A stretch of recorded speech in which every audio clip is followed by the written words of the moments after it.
예수께서 떡을 가져 축사하신 후에 앉은 자들에게 나눠주시고 고기도 그렇게 저희의 원대로 주시다. 저희가 배부른 후에 예수께서 제자들에게 이르시되 남은 조각을 거두고 버리는 것이 없게 하라 하시므로 이에 거두니 보리떡 5개로 먹고 남은 조각이 12바구니에 찼더라. 13절까지 봉독했습니다. 오늘 우리가 생각해 볼 말씀으로 들어가겠습니다. 벌써 3주째 같은 본문을 갖고 하고 있습니다.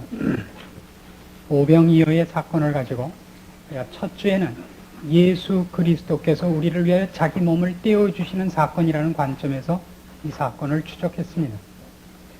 지난 시간에는 제자들의 입장에서 보았습니다. 그리고 오늘은 이 오병이어를 직접 꺼내놓은 한 아이를 중심으로 해서 이 말씀이 갖는 깊은 뜻들을 살펴보기로 하겠습니다. 문장법 중에서는 결론을 어디다 내리느냐 하는 데 따라서 두괄식이라고 그랬나요? 두괄식, 미괄식 그런 말이 있죠. 아마 오늘 우리가 하는 것은 그 중에 두괄식으로 가야 될 것 같습니다. 그래서 결론을 먼저 내리고 이제 제대로 그 타당성을 추적해 보겠습니다. 즉, 이 오병이어 사건이 말하자면 한 아이를 중심으로 해서 볼 때 하나님께서는 어떠한 일을 이루실 때 우리로부터 최소한의 헌신과 성의를 요구하시는가 이겁니다. 5,000명이, 남자만 5,000명이 먹고 그 외에 어린이들의 숫자는 계산되어 있지 않은 이 많은 청중, 보통 우리가 15,000 내지 2만 명의 청중으로 보는 이 많은 사람들을 다 먹이고도 12광주리에 남도록 그 부스러기를 거둔 이 사건에서 그 사건이 있게끔 한 것이 이 한 아이가 내놓은 오병이어냐 하는 것입니다. 예수님께서는 이 어린아이가 내놓은 보리떡 5개와 물고기 2마리가 없었으면 이 사건을 안 행하셨을 것이냐, 또는 좀 더 극단적인 표현을 하자면 못하셨을 것이냐 하는 겁니다. 예수님께서는 분명히 이 보리떡 5개와 물고기 2마리가 없어도 이 일을 행하실 능력이 있으신 분입니다. 그렇다면 그러면 무엇 때문에 그것을 도입하셨는가 하는 문제가 생기는 겁니다. 그래서 이런 결론을 내리기가 쉽습니다. 주님께서는 아무리 보잘것없더라도 우리가 즐겨내시는 것을 근거로 하여 기적을 이루시며 그의 사역을 이행하신다. 그러나 저는 그렇지 않다고 생각한다 그런 말입니다. 그러려면 이제 복잡해집니다. 그렇지 않다면 무엇 때문에 이 사건이 이렇게 기록되어 있는가를 풀어야 되고, 또 하나 어려운 것은 혹시 여러분이 예전에 이미 그런 설교를 들으셨다면 그건 무엇인가 하는 문제까지 제가 해답을 해야 됩니다. 종종 이런 얄궂은 질문을 받습니다. 동료 목사님이 한 분 오셔서 저거 그랬습니다. 야, 너 설교 좀 잘해라. 그럽니다.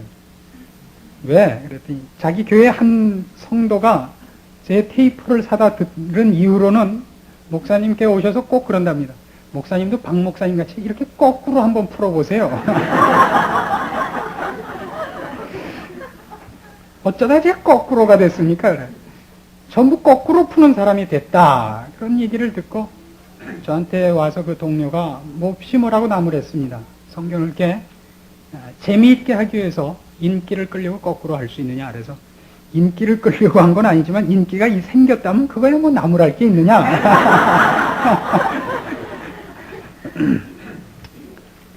성경을 거꾸로 푼다. 그건 참 저한테 많은 생각을 하게 했습니다. 저는 성경을 거꾸로 풀 마음은 없습니다. 성경대로 풀어보려고 애를 쓰는 중입니다. 근데 제가 만일 그러면 지금식으로 싸우면서 제가 정당하게 풀었다 그러면 아닌 사람들이 거꾸로 한 게 되잖아요. 그런 뜻은 아닙니다. 성경은 참으로 풍성해서 정답이냐 아니냐는 단 하나의 기준으로만 얘기를 합니다. 그가 하나님 편인가. 그래서 말도 안 되는 얘기를 했어도 하나님 편이면 그건 일단 맞는 겁니다. 예를 들어서 제가 예전에 이런 설교까지 들어본 적이 있습니다. 선한 사마리아인 비유에서 그 선한 사마리아인이 강도 만난 사람을 나귀에 태우고 여관에 갔다가 치료를 시키고 동전 2잎을 주고 갑니다. 그 목사님이 이렇게 해석을 하셨죠. 이 동전 2잎이 뭐냐? 신약과 구약이다. 제가 심심할 때마다 그 생각을 하고 혼자 배를 잡고 웃었던 사건인데 이제는 웃지는 않게 됐습니다. 그리고 이해를 하기로 한 게 뭐냐 하면 그 본문이 그 뜻은 아닐지라도 그분이 얼마나 하나님 편이면 그렇게 말도 안 되는 소리를 하셨을까 생각을 하면 존경을 금할 길이 없습니다. 물론 제가 그렇게 되고 싶은 마음은 없습니다. 그러나 어느 날 하나님께서 저에게 알려주신 참으로 귀한 깨우침이 있다면 그것이었습니다. 그 전까지는 저도 언제나 누가 정확히 하는가, 누가 제대로 하는가에 훨씬 많은 신경을 썼었습니다. 그러나 이제 돌이켜보니까 그거는 다 참으로 좁은 소견이었다고 고백할 수밖에 없습니다. 하나님 편이면 그건 하여튼 검어도 희다 그래도 옳고 있어도 없다 그래도 옳고 하여튼 그건 옳은 겁니다. 일단 단 제가 오늘 추적하고 싶은 것은 그 본문이 그 말을 하고 있는 거냐 하면 그거는 아니라고 얘기할 수밖에 없습니다. 그래서 오늘 사건도 그렇습니다. 이 하나이가 꺼내놓은 오병이어가 오늘도 우리에게 만일 우리 모두가 자기의 오병이어를 꺼내놓아 하나님의 일을 이룹시다 라고 결론을 내리자면 싫습니다. 이것 때문에 우리는 말하면 신앙의 가장 중요한 어떤 기초들을 잘 못 쌓는 결과를 초래했기 때문입니다. 그래서 저는 이 문제만은 제대로 하려고 합니다. 그러나 누가 다르게 한다 그래도 시비는 없습니다. 이 아이가 그러면 예수님 앞에 갖고 나온 오병이어가 하나님께서 요구하신 최소한의 어떤 헌신, 우리의 감사로서 요구하는 것이 아니라면 무엇이냐? 그렇게 우리는 추적을 해야 됩니다. 또 하나의 질문거리는 그렇다면 우리는 아무것도 꺼내놓을 필요가 없느냐? 쉽게 얘기해서 헌금은 왜 하느냐? 그런 얘기가 됩니다. 주일날 이 아침마다 이렇게 모일 필요는 뭐 있느냐? 그런 질문까지 광범위하게 포함이 됩니다. 그래서 이 문제를 우리가 잘 이해하기 위해서 좀 더 잘 표현된 성경 구절을 다른 데를 찾습니다. 고린도전서 1장 말씀을 봅니다. 신약성경 263페이지 고린도전서 1장 18절 말씀부터 봅니다. 십자가의 도가 멸망하는 자들에게는 미련한 것이요 구원을 얻는 우리에게는 하나님의 능력이라 기록된 바 내가 지혜 있는 자들의 지혜를 멸하고 총명한 자들의 총명을 폐하리라 하였으니 지혜 있는 자가 어디 있느냐? 선비가 어디 있느냐? 이 세대의 변사가 어디 있느냐? 하나님께서 이 세상의 지혜를 미련케 하신 것이 아니냐? 하나님의 지혜에 있어서는 이 세상이 자기 지혜로 하나님을 알지 못하는 거로 하나님께서 전도에 미련한 것으로 믿는 자들을 구원하시기를 기뻐하셨도다. 여기서 우리가 기억해야 될 것이 바로 전도입니다. 전도가 방법이냐 하는 문제로부터 이 문제를 풀어가렵니다. 전도가 방법이냐? 방법이라는 건 이런 뜻에서 제가 쓰는 겁니다. 이 방법을 쓰면 어떤 결과가 꼭 초래되느냐 하는 것입니다. 전도라는 방법을 쓰면 구원이라는 결과가 꼭 초래됩니까? 됩니다. 됩니다. 그러면 전도는 구원을 얻게 하는 방법이냐? 아닙니다. 전도를 하면 구원 얻습니다. 그러나 전도는 구원을 얻게 하는 방법은 아닙니다. 그것이 오늘 고린도전서 1장 18절 이하의 말씀에 있는 가장 중요한 골자입니다. 이것을 이해하는 것이 우리한테 무엇보다도 중요합니다. 전도란 그 방법을 쓰면 한 생명이 구원을 얻는 방법이기 때문에 하나님께서 우리에게 요구하는 것이 아니라 구원이란 인간의 지혜나 방법으로 가능치 않다는 증명으로 허락한 것이 전도입니다. 말이 좀 길어졌죠? 전도란 우리가 한 사람을 영적인 사람으로 중생시키는 데 있어서 설득할 방법도 없고 이해할 능력도 서로 없다는 것을 반증하기 위하여 하나님께서 우리에게 요구한 표현입니다. 그래서 전도는 방법이 아니라 그것 자체가 메시지입니다. 즉 전도를 행함으로써 한 사람을 구원 얻게 하는데, 즉 한 자연인이 예수 그리스도를 아는 문제에 대해서 우리가 지혜도 없고 지식도 없고 가능성이 없다는 것을 반증케 하기 위하여 전도라는 방법을 굳이 요구하십니다. 왜냐하면 전도는 설득이 아닙니다. 전도는 선포입니다.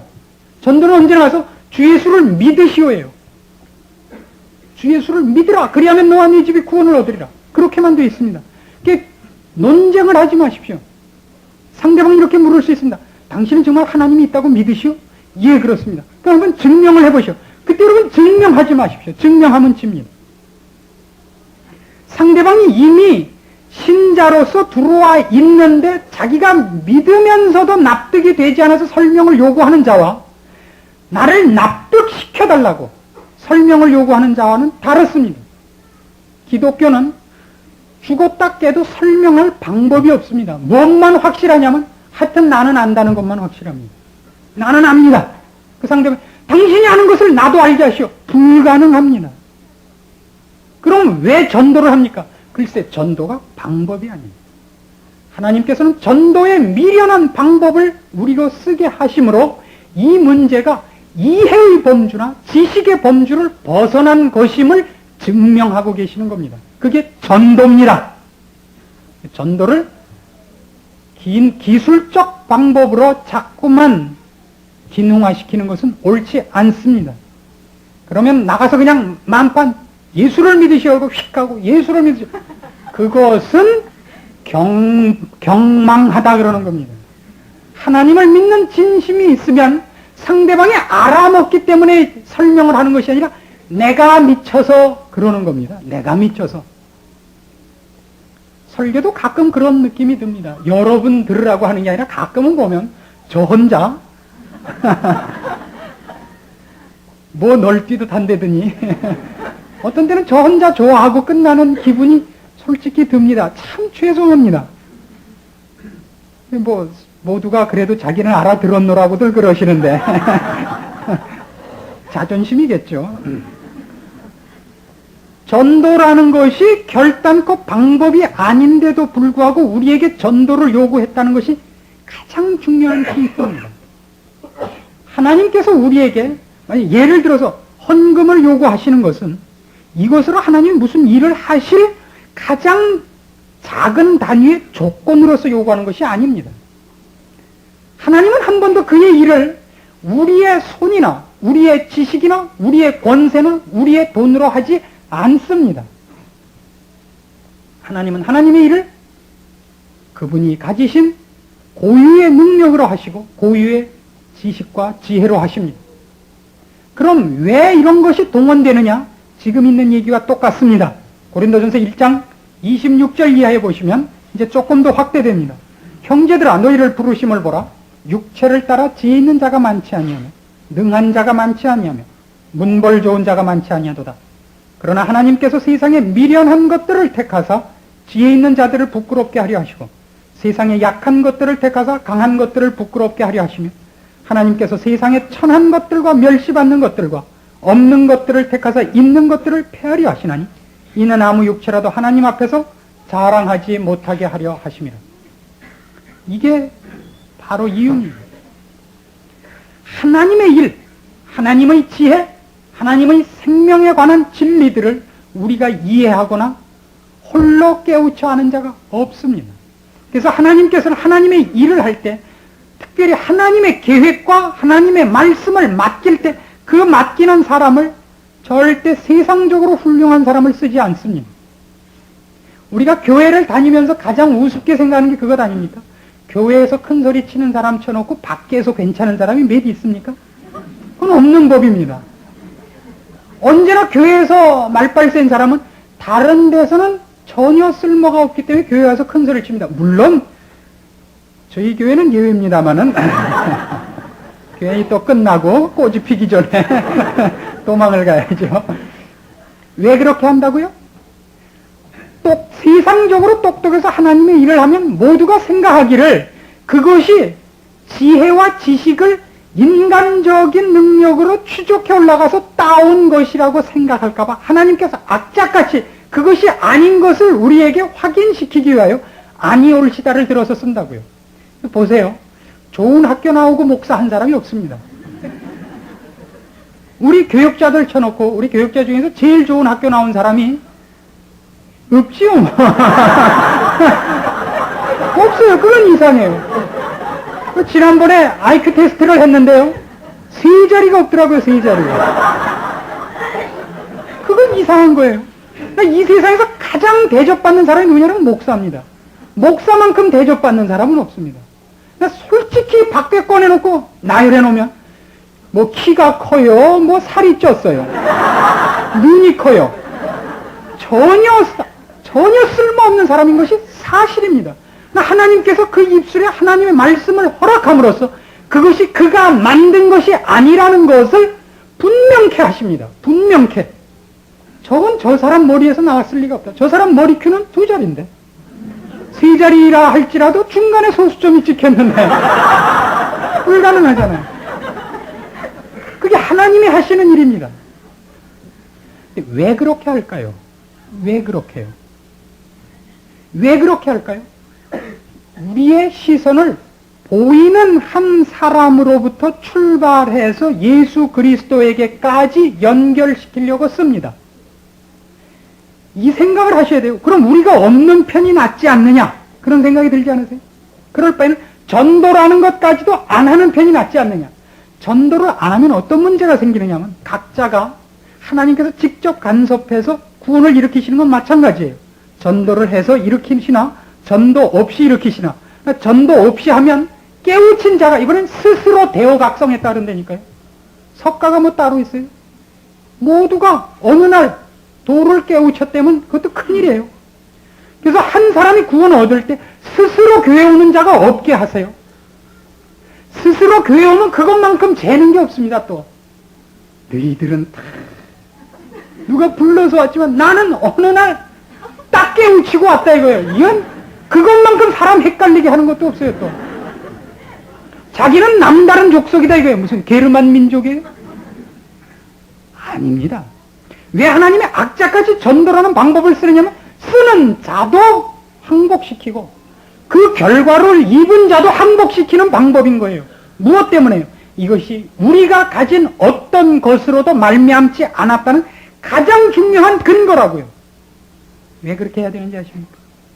무릇 모든 꼴은 출발점이 없으면 그 꼴이 무색해지는 법입니다.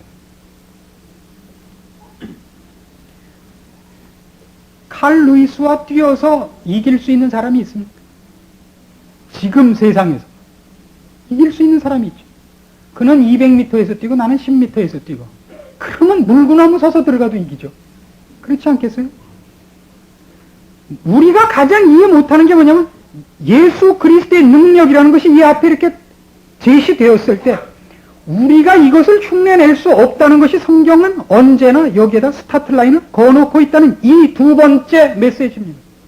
이것이 까먹여지면 앞에 있는 꼴은 그렇게 의미가 부각되지 않습니다.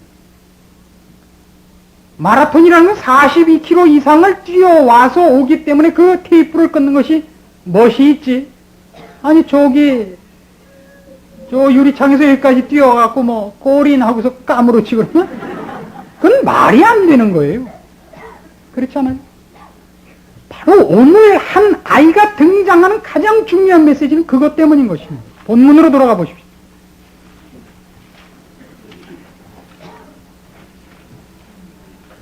요한복음 6장에 기록된 이 오병이어 사건에서 가장 재미있는 것은 어린아이가 등장해놓고 뒤에 가서 전혀 무슨 평가가 없다는 사실입니다. 묻혀버립니다.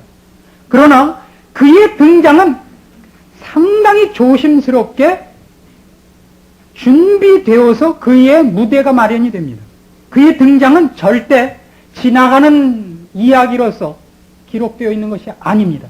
그런데도 의도적으로 끝에 가서는 전혀 평가가 되지 않습니다. 어떻게 되느냐 하면 5절부터 봅시다. 예수께서 눈을 들어 큰 무리가 자기에게로 오는 것을 보시고 빌립에게 이르시되 우리가 어디서 떡을 사서 이 사람들로 먹게 하겠느냐 하시니 이렇게 말씀하시면 친히 어떻게 하실 것을 아시고 빌립을 시험코자 하심이라. 빌립이 대답하되 각 사람으로 조금씩 받게 할지라도 200데나리온의 떡이 부족하리이다. 빌립의 대답이 있고 그 다음에 상식적으로 그 다음에 누가 그 다음 대화자로 나올 것 같습니까? 예수님이 질문했고 빌립이 대답했습니다. 그 다음에 누가 등장해야 됩니까? 예수님이 다시 등장해야 되는데 예수님이 등장하지 않고 거기서 어린아이가 탁 등장을 합니다. 제자 중 하나 곧 시몬 베드로의 형제 안드레가 예수께 여짜오되 그건 안드레 얘기가 아니에요. 결단코 안드레가 등장을 했어도 여기 한 아이가 있어 보리떡 5개와 물고기 2마리를 가졌나이다. 이렇게 등장하는 거예요. 이 애를 등장시킬 때 꼭 앞에다 뭐로 확인해놓고 등장을 시키느냐 하면 200데나리온의 떡으로도 부족한 이 큰 필요성 앞에, 그렇죠? 보리떡 5개와 물고기 2마리는 없는 것보다도 훨씬 확실하게 무색을 강조해 놓는 겁니다. 없는 편보다도. 2천만 원이 필요해요. 2천만 원이 필요한데 내일 2천만 원을 갚아야 됩니다. 넌 얼마 갖고 있는데 한 푼도 없어요. 그러는 것보다 주머니 뒤지더니 여기 20원 있네요. 그 편이 훨씬 확실하게 차이가 난다고요. 문학의 문자도 모르시는군요. 지극히 조용한 걸 표현할 때는 어떻게 표현하죠? 쥐 죽은 듯이 조용하다. 아무 소리도 들리지 않는다. 이렇게 안 해요. 평소에 들리지 않는 소리를 과장하는 법이에요. 바늘 떨어지는 소리도 엿기 던지는 소리 같이 나는 밤. 이러면 그냥 조용하구나가 확인이 된다고요. 아세요? 가랑잎 굴러가는 소리가 웬 군한 부리치는 소리 같으냐. 이러면 조용하구나를 알아요. 얼마나 조용하면 가랑잎 굴러가는 게 항공모함 깨지는 소리 같이 났겠는가. 침 삼키는 소리가, 그렇죠? 폭포수 소리 같이 들리던 밤. 그거예요, 이것이. 보리떡 5개와 물고기 2마리, 그럼으로써 아주 묵사발이 되는 거예요.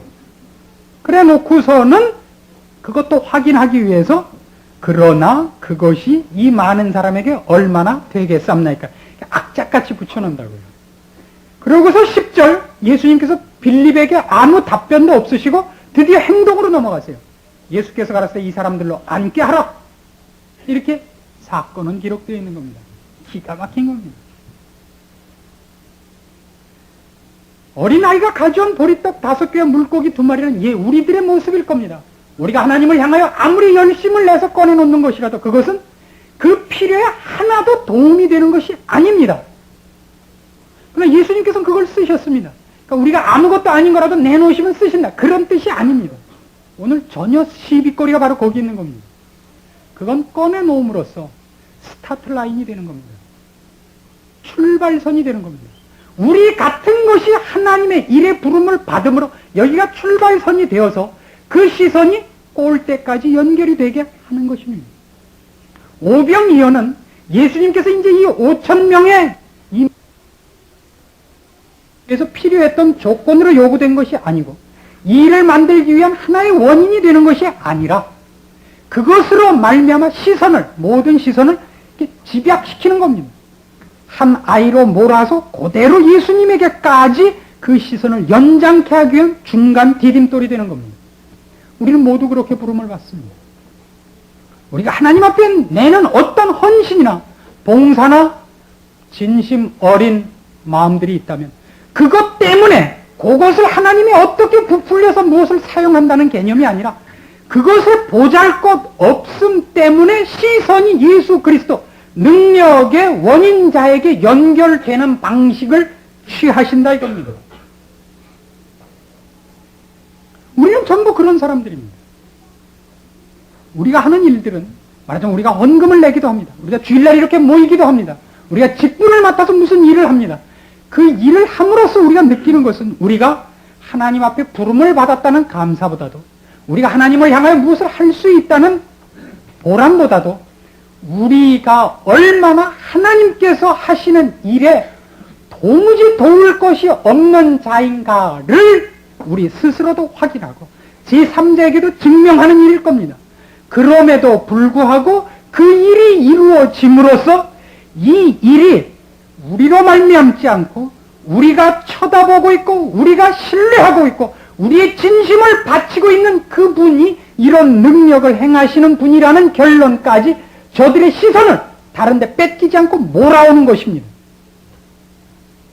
여기에 모든 해답이 들어있는 겁니다. 우리가 내는 헌금은 그 헌금 때문에 하나님이 무엇을 하시지 않습니다. 필요하지도 않으십니다. 그러나 세상 사람들이 볼 때 그 보잘것없는 것으로 가지고 하나님께서 어떤 큰 일을 하시는가를 대좋게 하시고, 저 구두쇠가 왜 하나님 앞에는 그의 진심을 뽑아내는가를 의아스럽게 함으로써 그를 지나쳐 예수 그리스도까지 그의 시선을 모으게 하는 일에 우리를 쓴다, 그런 뜻입니다. 우리가 얼마나 많이 우리가 낸 어떤 것 때문에 결정적으로 하나님이 일을 하신다고 생각하는지 모릅니다. 그렇지 않습니다. 하나님께서 요구하시는 것은 우리가 하나님을 신뢰하고 하나님께 항복되어 있고 하나님을 사랑하는 열심, 그것을 귀히 여기실 뿐입니다. 아까도 말씀드린 것 같이 그러면 대강 해도 되네요. 아니요, 이번이 더 어렵습니다. 옛날식으로 하면 아무나 상관없이 한 1,000만 원쯤 내놓으면 상당히 한 기분이 날 것입니다. 그것이 그 사람의 진심이요 사랑의 결정이냐 그러면 각자가 다릅니다. 성경은 언제나 그렇게 요구하는 겁니다. 과부가 낸 2렙돈을 칭찬하시고 부자가 낸 1,000만금을 대접하지 않는 것이 성경의 원리이기 때문입니다. 왜냐하면 액수에 관한 싸움이 아니라 진심과 하나님을 사랑하는 마음에 관한 싸움이기 때문입니다. 그 물질이 필요한 것이라면 문제가 달라졌겠죠. 성경이 요구하는 건 그것이 아닙니다. 우리가 꺼내놓은 어떤 열심, 봉사, 사랑, 물질, 이것이 필요한 것이 아니기 때문입니다. 신앙생활이라는 건 생각보다 그래서 어렵습니다. 이 문제에 관한 가장 대표적인 고전이 하나 있습니다. 열왕기하 5장을 찾아보죠. 구약성경 568페이지 열왕기하 5장 1절부터 14절까지 제가 봉독합니다. 구약성경 568페이지 열왕기하 5장 1절입니다. 아람 왕의 군대 장관 나아만은 그 주인 앞에서 크고 존귀한 자니 이는 여호와께서 전에 저로 아람을 구원하게 하셨습니다. 저는 큰 용사나 문둥병자더라.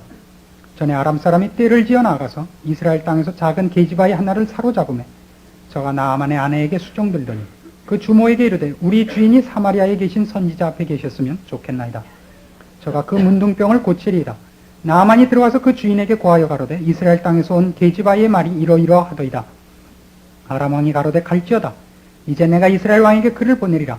나아만이 곧 떠날새 은 10달란트와 금 6,000개와 의복 10벌을 가지고 가서 이스라엘 왕에게 그 글을 전하니 일렀으되 내가 내 신하 나아만을 당신에게 보내오니 이 글이 당신에게 이르거든 당신은 그 문둥병을 고쳐주소서 하였더라.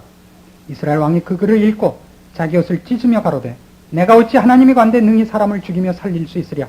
저가 어찌 사람을 내게 보내어 그 문둥병을 고치라 하느냐. 너희는 깊이 생각하고 저 왕이 틈을 타서 나로 더불어 시비하려 함인 줄 알라 하니라. 하나님의 사람 엘리사가 이스라엘 왕이 자기 옷을 찢었다 함을 듣고 왕에게 보내어 가로되 왕이 어찌하여 옷을 찢었나이까. 그 사람을 내게로 오게 하소서. 저가 이스라엘 중에 선지자가 있는 줄을 알리이다. 나아만이 이의 말들과 병거들을 거느리고 이르러 엘리사의 집 문에 서니 엘리사가 사자를 저에게 보내어 가로되 너는 가서 요단강에 몸을 7번 씻으라. 네 살이 여전하여 깨끗하리라. 나아만이 노하여 물러가며 가로되 내 생각에는 저가 내게로 나와서서 그 하나님 여호와의 이름을 부르고 당초 위에 손을 흔들어 문둥병을 고칠까 하였도다. 다메섹강 아마나와 바르바른 이스라엘 모든 강물보다 낫지 아니하냐.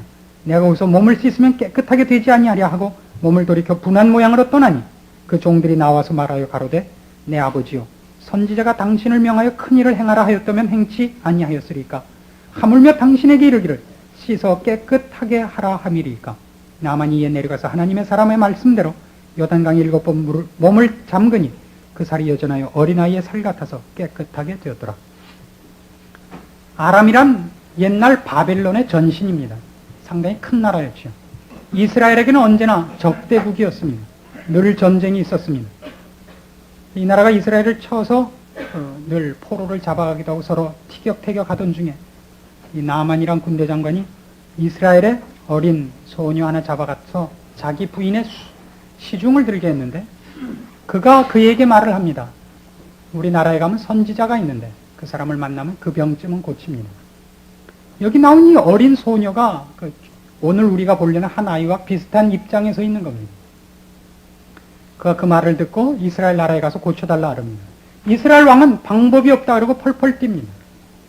그러면서 옛날에는 전쟁을 그렇게 했잖아요. 우리가 중국을 치려고 하는데 길을 비켜달라. 우리가 어디와 싸우려고 하는데 쌀을 뭐 몇 천만 섬 내놔라.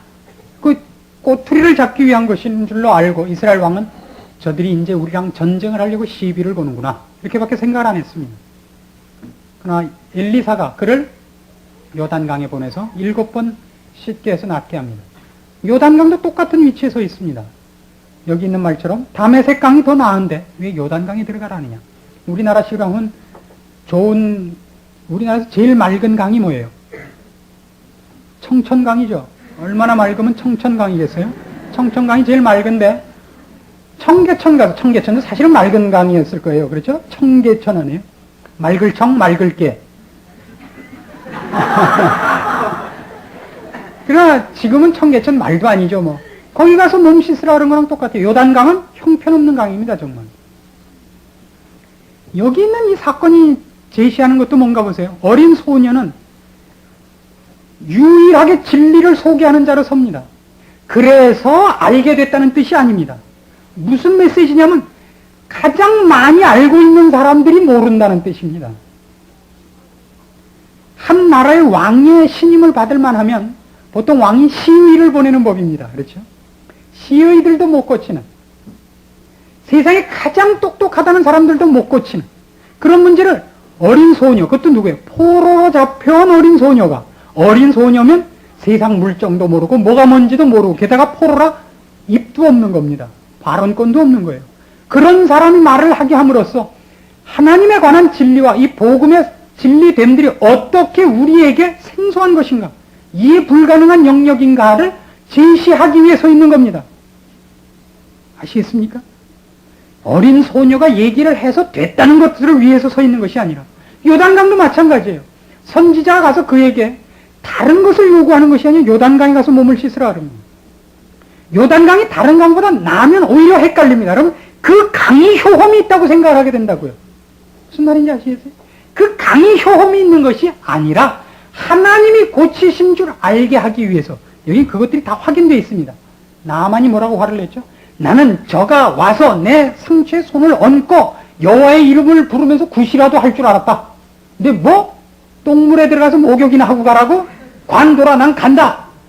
그렇게 함으로써 방법을 잊지 않고 그 말로 요단강, 7번 목욕, 어린 소녀 이렇게 등장함으로써 이것이 우리의 지혜와 지식과 깨우침을 벗어나는 분으로부터의 어떤 간섭임을 간접적으로 시사하려고 그러는 겁니다. 그럼 오늘날 우리 신자들이 다른 사람 아닙니다. 바로 이 어린 계집아이 갖고 이 한 아이같이 서는 겁니다. 우리는 다 우리가 필요로 하는 일, 우리의 문제에서도 전혀 속수무책인 보리떡 5개와 물고기 2마리 같은 존재입니다. 저는 저희 교회를 볼 때마다 그런 생각이 들어요. 여기 보리떡이 있고 여기 북어가 있고 그렇지 않습니까?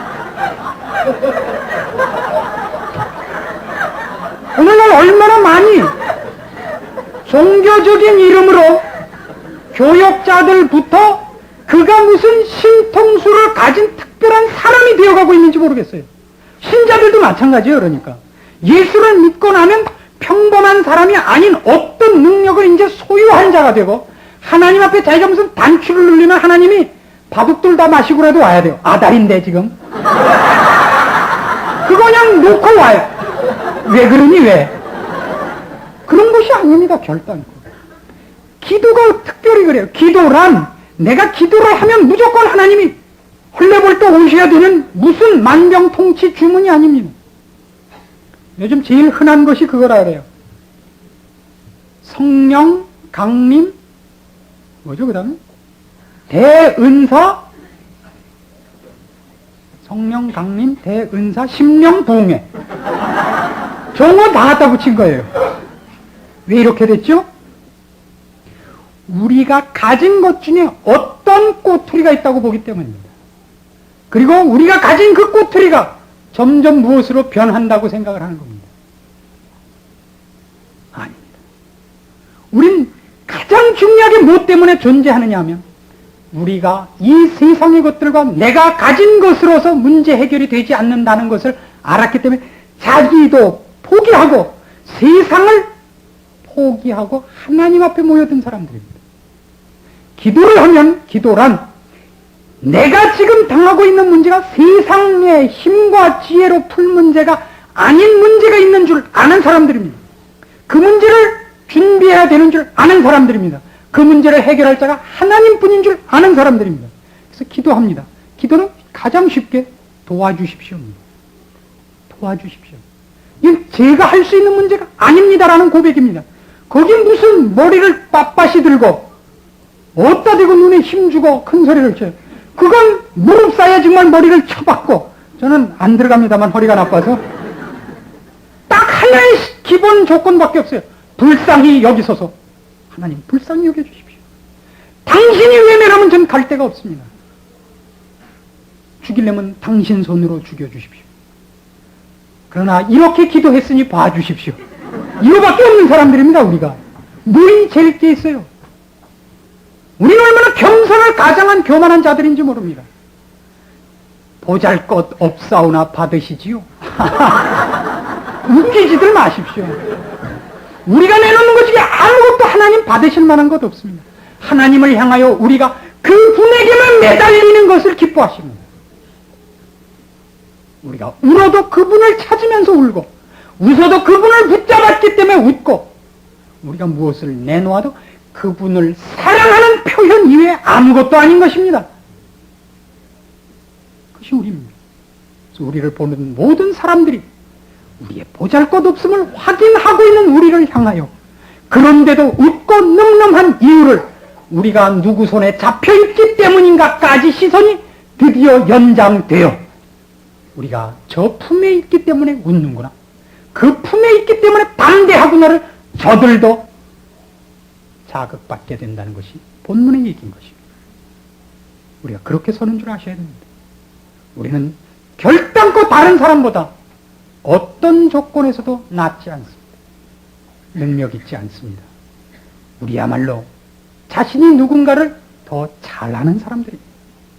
우리야말로 이 세상을 살아가는 동안 내 욕심을 차리거나 자기 일에 대해서 자기가 무슨 할 일이 있거나 능력이 있지 않다는 것을 누구보다 잘 알아서 설설 기고 다니는 사람들입니다. 모든 일에 하나님을 부르며 주님의 간섭을 요구하며 그 밑에 있을 때에만 비로소 안심하는 겁쟁이요, 비겁한 자요, 가난한 자 된 자들입니다. 그러나 우리를 붙잡은 분이 전능하신 분이요, 이 세상의 주인이시기에 우리가 그의 영광의 부스러기를 나누고 그분의 부요함에 그늘 밑에서 오늘도 만족과 감사가 있는 것입니다. 여러분이 남보다 낫다고 생각하지 마십시오. 잘난 척이 아니라 잘났지도 않았고 척도 못하고 우리는 늘 무릎 꿇은 곳에 감사가 있고 눈물 흘리며 기쁨이 있는 이상한 사람이 되었다는 걸 확인하셔야 되는 겁니다. 우리가 어린아이요, 머리똑 5개와 물고기 2마리에 불과한 줄 아는 곳에 모든 시선을 모아 그것으로 희한하게 5,000명이 넘는 사람이 배불린 이 사건의 주역으로까지 우리의 인생을 모두 활짝 펴 손가락을 내밀고 화살표를 그려 나를 만족해 하시는 예수 그리스도를 표출해내야 되며 간증해내야 되며 증거하는 삶으로 살아야 되는 것입니다. 여기에 여러분의 보람이 있고 사명이 있는 줄 아시고 기쁨과 새로운 각오로 여러분의 삶을 영위하시기 바랍니다. 하나님 아버지의 은혜를 감사드립니다. 우리 같은 것들을 들어서 쓰시는 것은 우리가 가진 것이 없고 우리가 미련하고 게으름에도 불구하고 우리를 붙잡으신 하나님의 능력과 영광과 존귀가 넘쳐남을 증명하시기 때문입니다. 우리가 잘나서 하나님이 우리 편이 되지 않았습니다. 우리가 능력이 있어 하나님을 돕고 있는 것이 아닙니다. 확인합니다. 확인한 대로 겸손하게 머리 숙여 우리의 인생을 주를 향하여 방향 잡으며 주를 증명하기 위하여 우리의 전 삶을 조종하게 하시옵소서. 사랑을 목숨을 다하여 하며 열심을 품고 주를 섬기며 우리를 통하여 역사하시는 하나님의 능력이 존귀히 되기만을 바라게 하시옵소서.